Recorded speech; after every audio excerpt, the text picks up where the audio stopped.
but let's bring up those two teams right now. Kicking off day number 3. That's right, starting with Sake on the Karazim, Kyocha on the Dahaka, Rich on Thrall, Reset on Gen.G, looking for those resets, his namesake, and Tist on the Anubarak, the defending champions, Gen.G.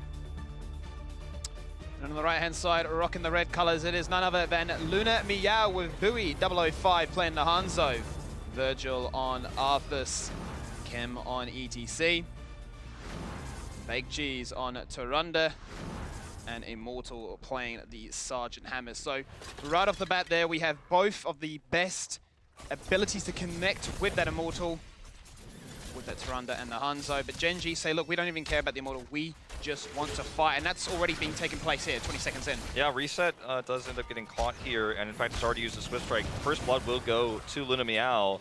I know a lot of people are thinking, okay, Gods may be losing some red blood cells here, but let's talk about that rotation. That was clearly a attempted pick onto the Hanzo, and it failed. Well, meanwhile, they cleaned them up in the end, but you know, that was a little bit of fan service there, I think. Gen.G was just saying, look, no matter what, we could just walk into your base and kill you. It backfired a little bit.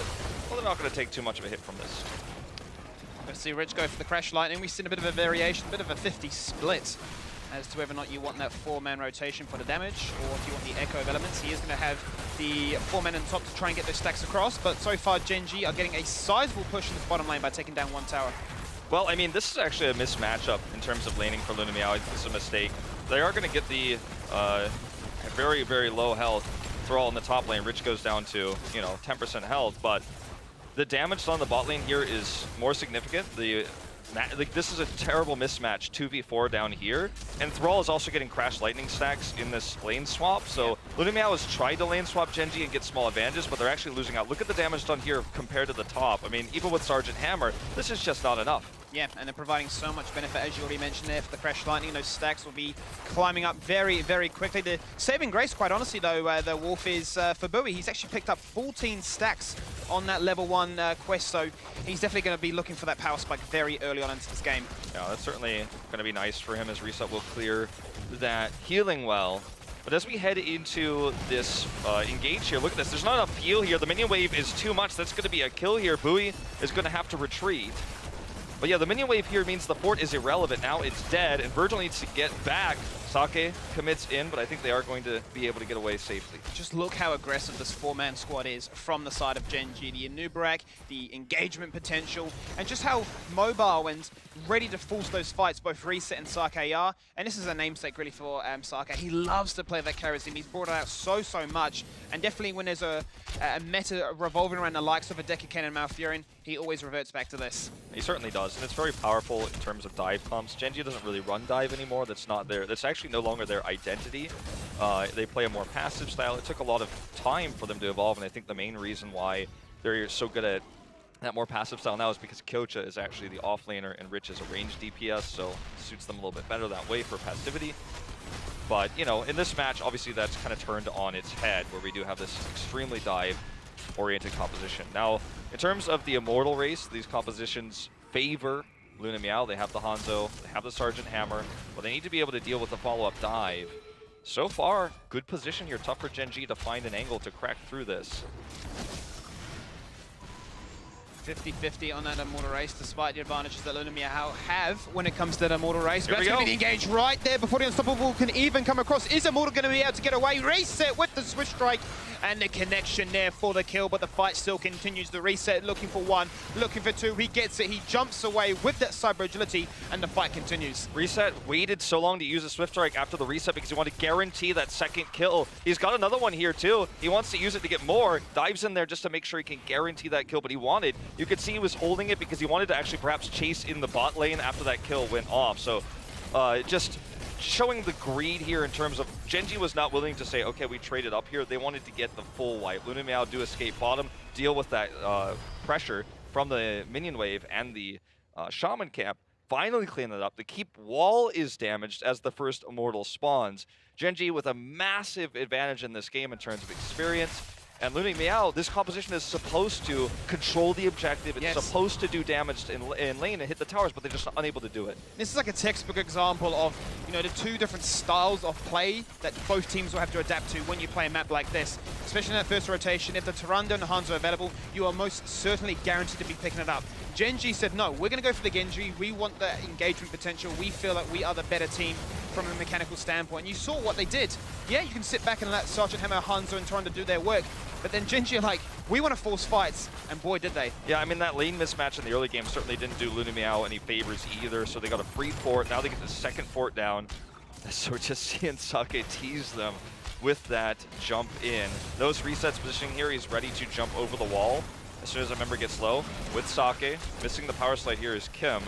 But they're looking for just threatening Luna MEOW's position, forcing them to head backwards a little bit. That allows Gen.G to continue to push forward as the Immortal knocks this wall down. I don't think they can really push forward any further than this, but you can see they're very close to 10 now, and they absolutely will have that advantage as we head into the next Immortal phase. And during that siege there, Rich's Frau, he actually completed a level 4 quest, Frost Wolf Pack, so that Feral Spirit, the engagement potential, reducing that cooldown as well as the mana cost, that just means they can be even more aggressive, and you know, certainly from what we saw there before, yeah, they have a deathball squad.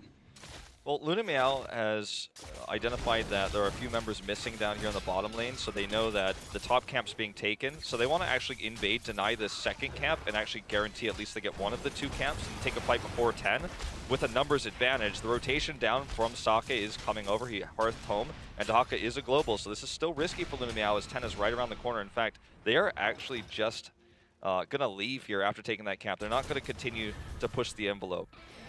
Knows the positioning here of Test. He knows the rotation that's going to come on through. They have to respond to that top lane, but Test is ready to force that fight. Level 10 is now online. Dragon Blade is the choice. Follow that up with the Sundering. So the engagement potential we discuss, the packing of the punch, especially now accentuated by the fact you have a 7-sided strike. Yeah, I mean, this is insane.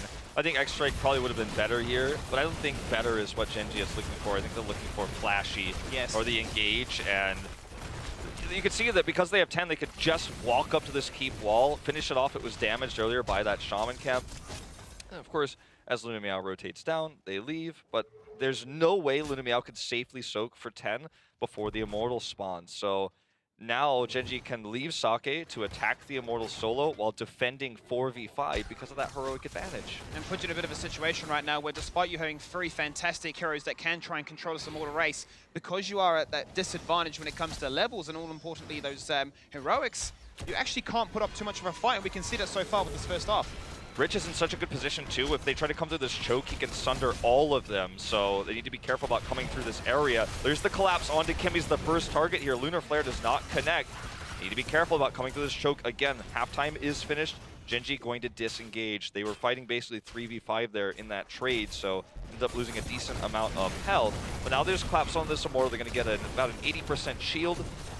And this is very likely the push to win the game. And, you know, you don't see this in traditional standard competitive play with a mismatch of compositions that's this terrible for Luna MEOW on top of the heroic advantage, the Shaman camp that's now pushing. Gen.G is going to look for a fight to get a team wipe and end this game before 10 minutes. It's a situation where, I mean, we were discussing during the draft, do Gen.G pick up the Sylvanas? I mean, quite honestly, if the Arthas from Luna MEOW was here on the side of Gen.G instead of that Dahaka, you'd be going Syndra Ghost at Oh, you absolutely would. That's such a good point. I mean, if that had been the choice, you just deactivate this keep and go full dive. The Anubarak will serve a similar function. Sure, it can't deactivate the keep, but it does give you that extra engage potential because the Immortal is going to be tanking that aggro from the keep. Here's the first root. Coaches going in, collapses onto Buoy. He does disengage. Now the next target is moved over to Immortal. A nice disengage here from Luna MEOW, but once this keep is down, the core is up for grabs. Buoy in trouble. Reset so damn low. The Sundering comes across to try and provide him some form of relief, but it's not going to be enough. It's a 1-for-1 trade. But regardless, Gen.G still are advancing towards this core. The shield on that Immortal is still there. They have heroics though, so what can they do with that? Mosh Pit is available. Army the Dead and the Dragon's Arrow. 7-sided strike comes across as the Cocoon lands on towards Arthas, and that secures their second kill. They just chain CC'd him so he couldn't mosh pit there. Then he was caught solo in the 7-sided strike. Baked Cheese is going to be the next to go down. His cheeks got baked in that engage, that's for sure. And Gen.G is going to take game number 1, 8 kills to 2 in a 9.5-minute game. Nothing surprising about this one. Sure, we saw 2 deaths on reset that game. The first was the overextension in the level 1 fight. The second one there is a little bit of a deep dive onto Bowie, showing that gods can, in fact, occasionally leave their house without their wallet and then come home and then have to pick it up again and then go back to finish the core.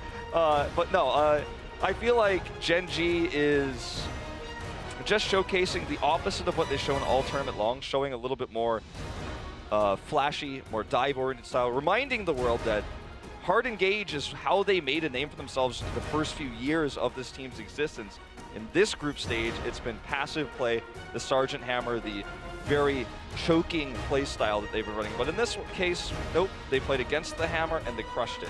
They granted their opponent every top-tier pick and said, hey, this is what we can do when we are a far greater team on a mechanical forefront. But that's it for us for game number 1. We're going to throw it back over to the desk.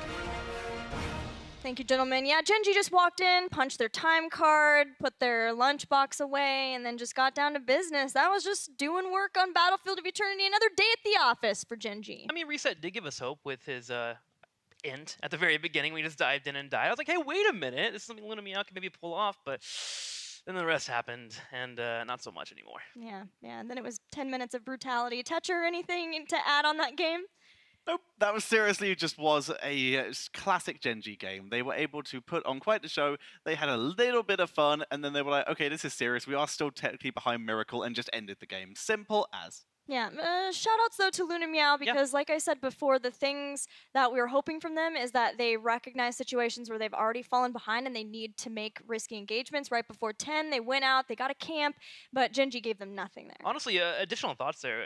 Going into the first Immortal phase, when they were on the first halftime show and they were running the Arthas and ETC as a cover for the Sergeant Hammer, they were actually doing pretty all right. And then you saw the weakness of an ETC and how he has to be very confident in how he wants to go for his engages or even sit and disengage the entire time, and he got blown up completely. If we had a different tank there, maybe a Murden, something that allows you to have a couple more mistakes or take a little bit more damage, I could have seen them playing a little bit better. So this double tank composition they're trying to run, I think is probably their best bet to get some kind of control on Gen.G. Yeah, and that's the reason why we saw Gen.G be so focused with their bans on Warriors, and that may just continue into Game 2. We're going to have that Game 2 right after a word from our sponsors.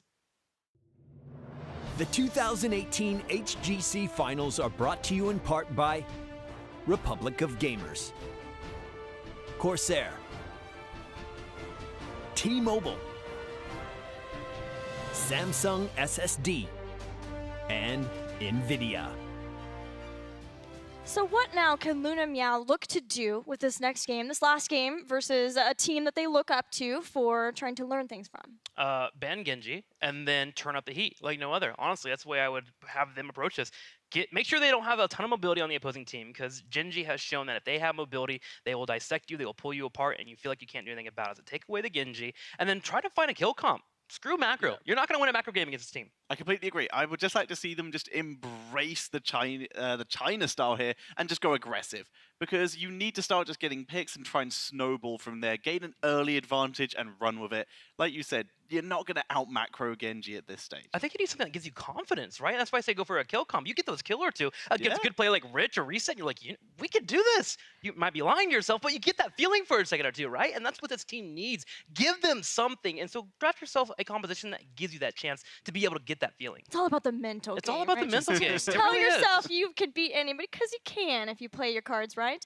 And we are going to Infernal Shrine, so that should give some confidence as we take a look. This is the choice of Gen.G. They've chosen it once before. They haven't. This is their first time of picking one of the maps they've already picked. So far, they've kind of been picking and choosing here and there, not really showing too much of their priority, but they are going to take us to Infernal Shrines again. And this is a favored battleground of Luna MEOW too. So this should be a place where they still feel comfortable, though it is a place where you can get out macroed. Yeah, you certainly can. I mean, with you looking over to Luna MEOW, they're going to be having first pick on this battleground, so maybe we get a Kerrigan that can float through the draft phase. Maybe Gen.G will leave that alone. That would be a nice aggressive pickup for them. We haven't seen that much Kerrigan in this tournament, actually. We had one game off stream. I believe we had one game on as well with the multiple reset against the multiple reset comp, sorry. But yeah, it's kind of cool to see. Would be cool to see here. It's a classic on the map. But for now, Luna MEOW starting off with the Garrosh band, perhaps wanting to return to their own old classic of the Diablo. Oh yeah, they played Diablo already both times here. It will be the first pick if they can get it. It's a matter of can they get the other priority picks that they like here. Things like Deckard Cain they've played twice here. We saw a Jaina as well as a Phoenix, and then a Thrall too, which Gen.G got in the last one. Gen.G though, they also like Diablo. Of course, pretty much everyone likes Diablo on Infernal Shrines. It's a really good map for Diablo. Past that though, they played the White Mane Hammer composition versus Tempo Storm. So I'm wondering, I kind of wonder what kind of Gen.G we're going to get here. They know that they won very dominantly in the last one. So I want to know if they're going to start to have more fun or what. There we go. Okay. Not seeing that Diablo first pick, immediately into that Kerrigan over their Li Ming they've been liking over the Deckard, over that Diablo, and immediately Gen.G they're going to take the Deckard Cain. Do they want the Diablo as well? Not yet. Starting off with the Reyna, a hero who, if your reaction time is on point, can be the bane of a Kerrigan's existence. She tries to ravage in and boop, just quick knockback with the penetrating shot. I was slightly worried too that Gen.G might move into a Medivh pick too. Medivh has been up and available, and you've already seen in the past that Luna MEOW is not ready to play against a Medivh. They freak out when portals are thrown around them, so I'm hoping that might maybe they expand. Also, because it's a natural way to handle a Kerrigan that's trying to come your way with the Force of Wills coming out. Nubrak and White Mane coming out, so we are going full kill comp. Yes, this is what Luna MEOW needs to do. There's their White Mane. We know both the teams play. No Medivh for Gen.G for all of part 2, but we know Rich plays it, right? Yeah. Just a little bit of Medivh plays. So it is very possible the Leyline Seal to try to stop counter momentum, or Polybomb if they want to use that choice for a Kerrigan. He can be very frustrating to try to play against for Kerrigan. I mean, his Medivh highlight was the first time I ever saw Medivh and go, whoa, that character's busted. That was the first time, and I was like, okay, maybe Medivh is a little more crazy than we think. Jaina comes in for a ban here for Gen.G, and now we're looking over to Luna MEOW to see what they're going to ban. Gen.G still having the option to pick up a tank. Diablo against Luna MEOW can now be a concern due to, once again, Anubrak. If he aggression is played into him, he can struggle if he doesn't have time to react. That's exactly what we see. Remove that consistent crowd control that can prevent Anubrak from getting his escape. You guys seen a Tyrael here? Yeah, Tyrael and Yrel. So a lot of tankiness, a lot of cross-supporting with shields, with armor that should be able to help deal with that Kerrigan. Kerrigan jumps in, hits her main heroic, immediately sanctification, everything gets shut down. It is a classic counter from way back when Kerrigan was last meta. Completely fine, love it. Has anyone played? Trying to figure out what would maybe be able to stop that kind of a situation with the sanctification. I thought maybe like a Horrify, just when Maybe it seems just like they're wait starting for to it, group. yeah. But then again, that's ungrouping people when Kerrigan wants to go again, and Maelstrom when people are grouped up. So instead they'll get Blaze, and then back to Sergeant Hammer. How do you feel about Hammer with a Kerrigan? It's control around the shrine, which means that Luna MEOW is not going to be looking for the kills that I was kind of hoping for, especially with their 1 pick and their 2nd pick.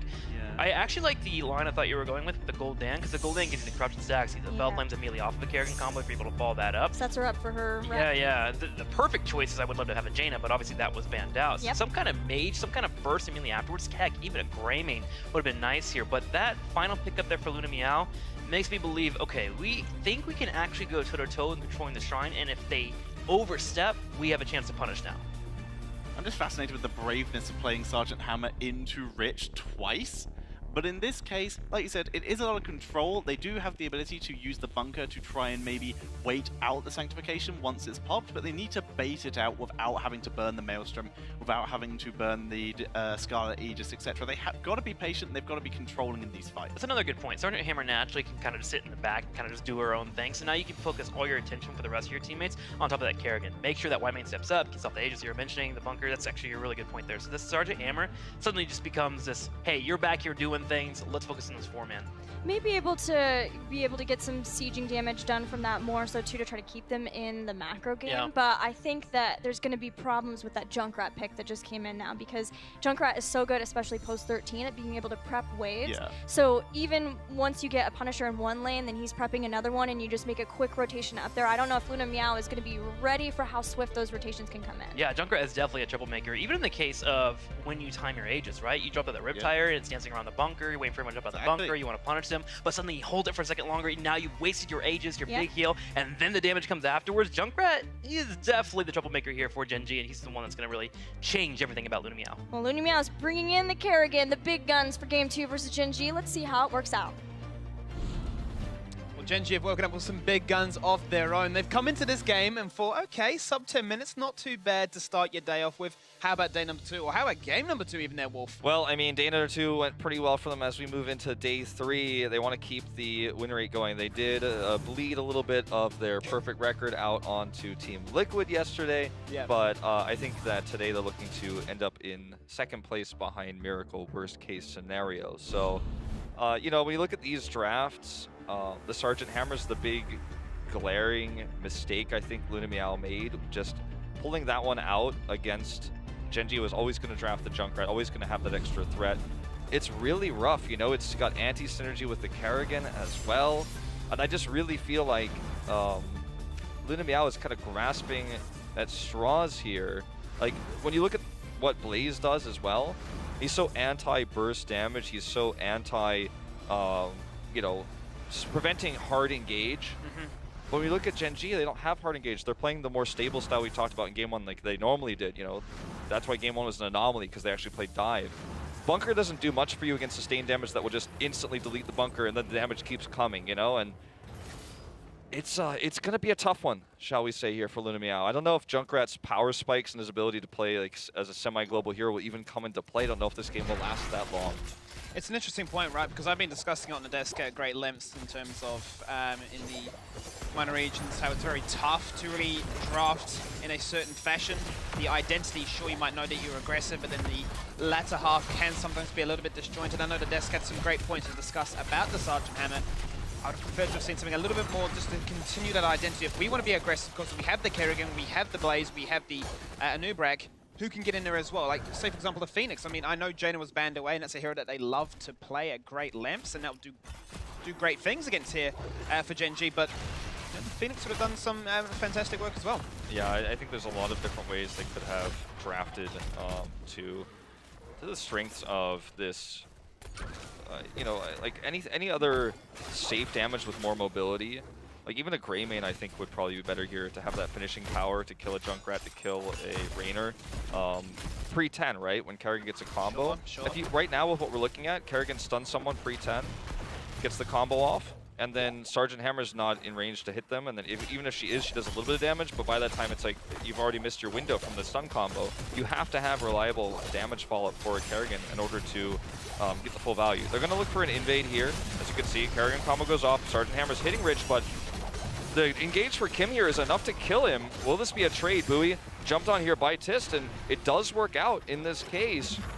But you could see, I mean, even though this did work, you could see how difficult it was to actually kill Rich, and he was overextended. He was out of position. In a normal scenario where he's in the right spot, he's not going to die there. No way. I mean, that was a double CC train that came on through. They managed to find the kill because Sergeant Hammer was in a position to follow up, but it was delayed, as you already mentioned. And you know, you're looking at the ability for them to try and counter-engage. Skull Aegis will obviously be fantastic for giving them some sustain to try and live through these fights if it gets a little bit too hasty. But as you also there mentioned there, Gen.G have gone for the more methodical play, a little bit more sustained damage, a little bit more control in the team fights, picking their moments, picking their fights. Meanwhile, and as we speak, Tira gets a kill in the mid lane.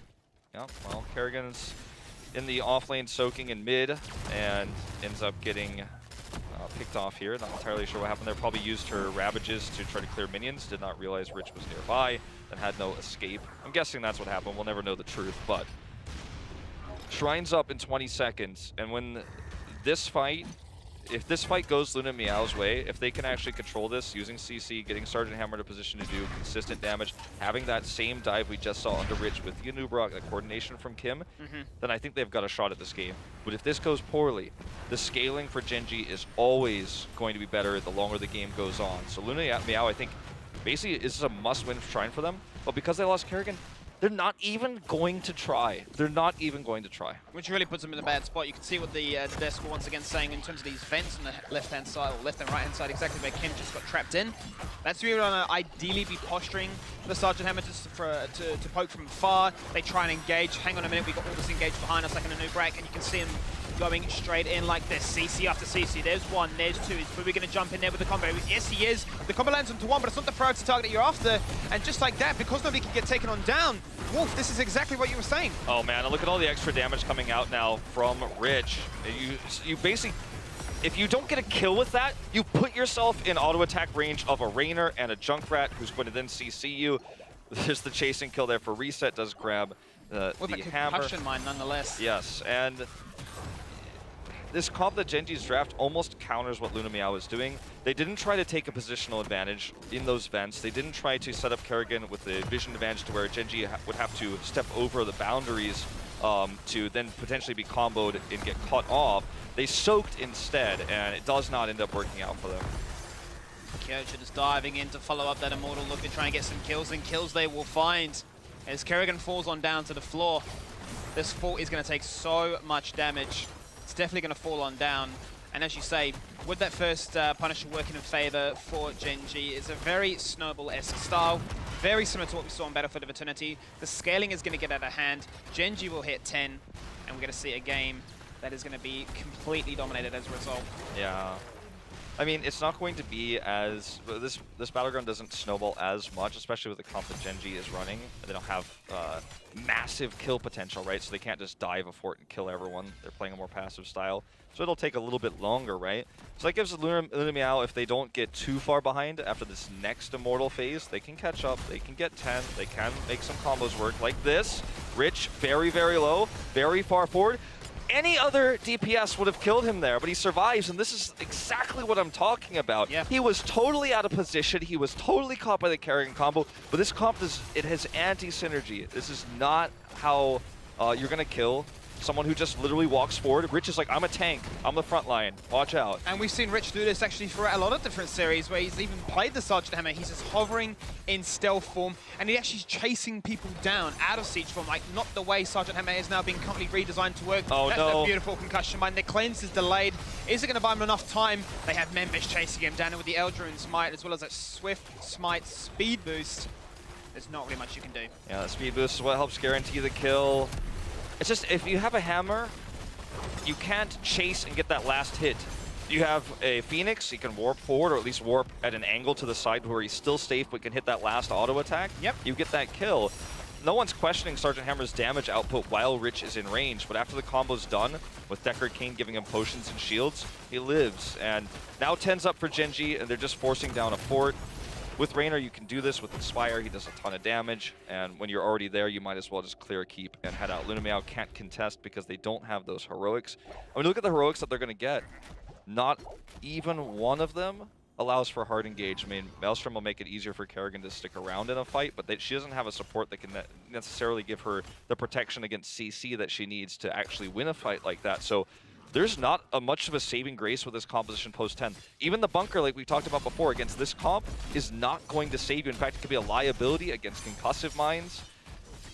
There's unfortunately, guys, like I don't know what else to say. There's not much of a light at the end of the tunnel here for Luna MEOW. I mean, if you're looking at what's it going to really prevent you from, the Riptide, maybe you don't fall asleep from the stay in while and listen. Whilst you're inside the bunker, you're trying to deny some of that CC, but they have gone for the Sanctification. Tis not going to go for the Judgment for the all-in burst blow-up style. And they have gone for the full Avenging Wrath build as well. So they want to play bouncy castle style.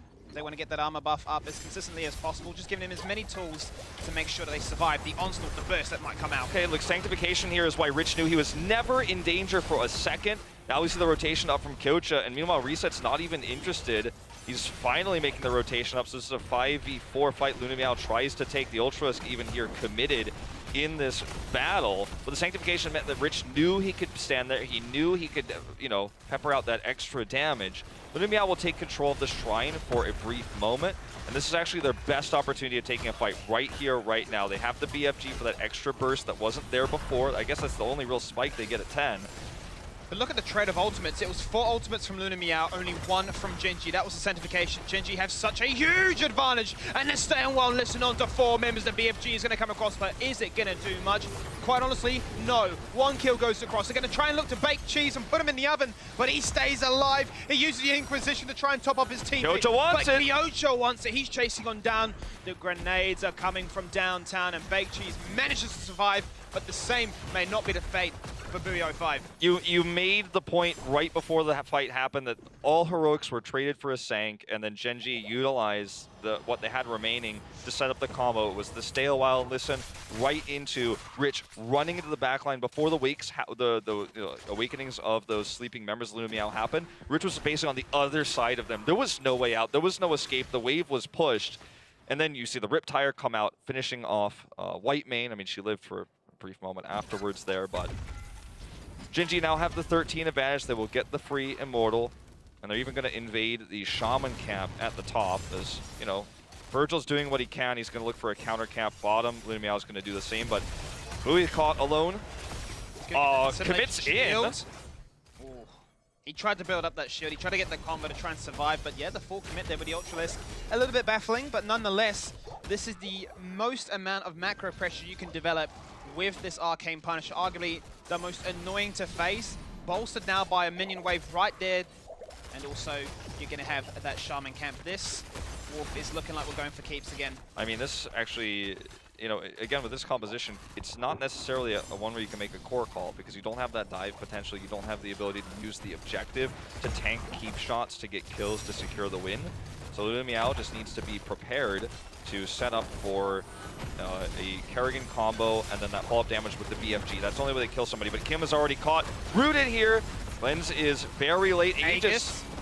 It's massive right there. It's going to keep members alive right there. Ardent Defender had to be used. They're going to jump on into the backline. Still all these ultimates available for Gen.G. We're talking Sank, we're talking Stay a While, and Riptide. That keep is falling on down. The lays onto Baked Cheese. So unfortunate how low she got. The Immortal is still alive, and that is actually a big boon for Gen.G. They actually can end this game if Luna MEOW does not hit a perfect combo. They already wasted the BFG. Engage here for Kyocha. Coming in the bunker doesn't last long. Kyocha is back in the backline. Riptire's out.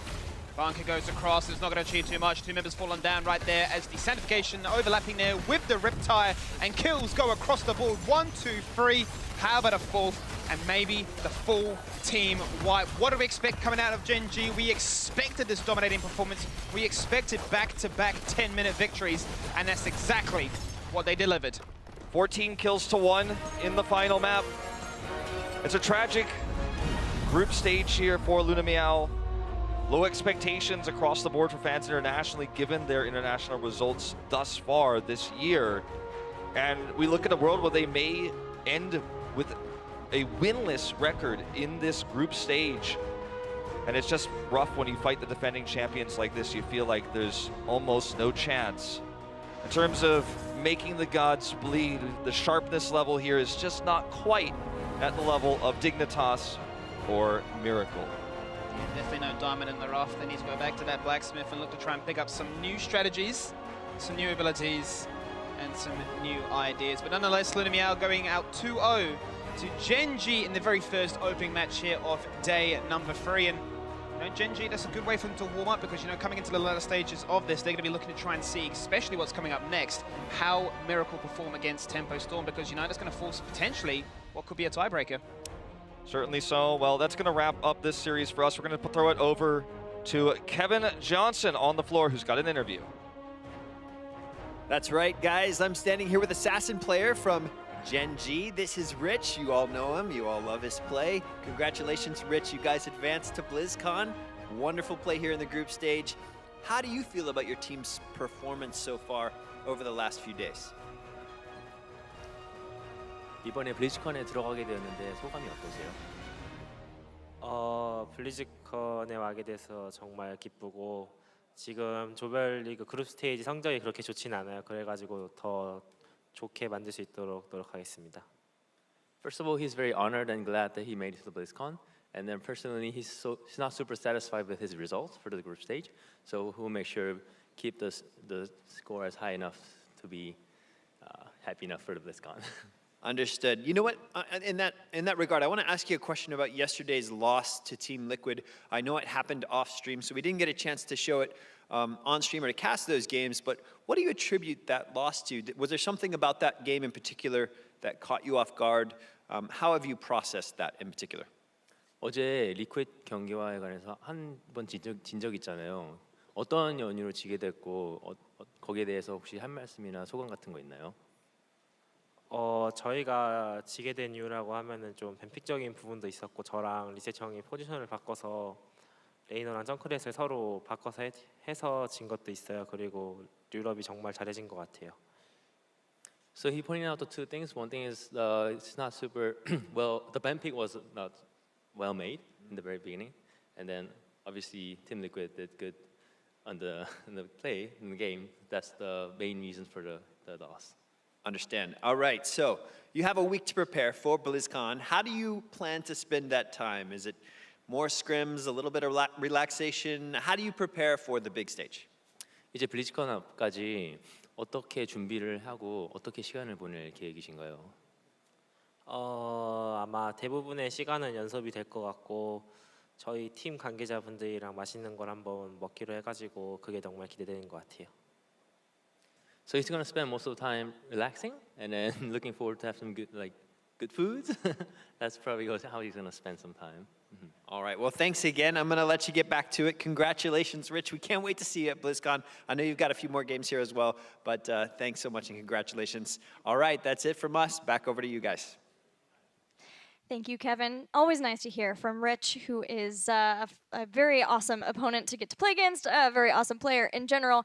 But you know who really caught my eye was Kyocha, because I don't think anyone taught him how to play leapfrog. He wasn't jumping over the people, he was jumping on everybody from Luna MEOW the whole time. In the draft, I was like, okay, maybe Blaze will be a little bit better here for them if they want to win that Tyrael combination. But Yrel, definitely more fun for Kyocha, pouncing around, finding those kills. But I wanted to bring it back to Luna MEOW a little bit. The Kerrigan composition and the Sergeant Hammer coming in. You were talking about it before moving to the draft. Where do you get that kill potential? How do you find those picks? And Sergeant Hammer was a major issue, not being able to jump up and find those kills. There were a couple opportunities where we actually had Bowie land some pretty darn good combos. If only there was a little bit more damage, it may have been a different story there for Luna MEOW. We also had a couple moments where Luna MEOW were actually able to survive the initial engage of Gen.G and nearly were able to make turnaround plays, including in that very last push that we see here from Gen.G. Now, for starters, I want to draw your attention here. For starters, pretty much everyone at this point knows the main idea when you have an Immortal is you want to pull it over. And when you do that,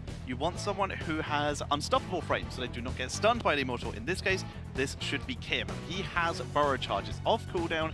He should be using it to try and avoid the stun of the Punisher here. He reveals himself, but he gets himself caught. This is already a dangerous scenario to be in.